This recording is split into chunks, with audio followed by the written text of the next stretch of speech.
மன்னிக்க மறுத்த புத்தர்.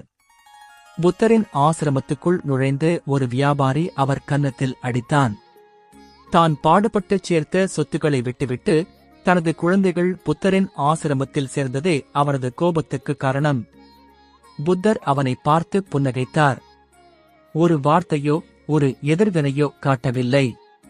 அந்த வியாபாரியோ அதிர்ச்சியுடன் வீடு திரும்பினான். அவனால் இரவு உறங்கவே முடியவில்லை. அந்த வியாபாரிக்கு அவன் இதுவரை கண்டு வந்த உலகமே தலைகீழாக மாறிவிட்டது.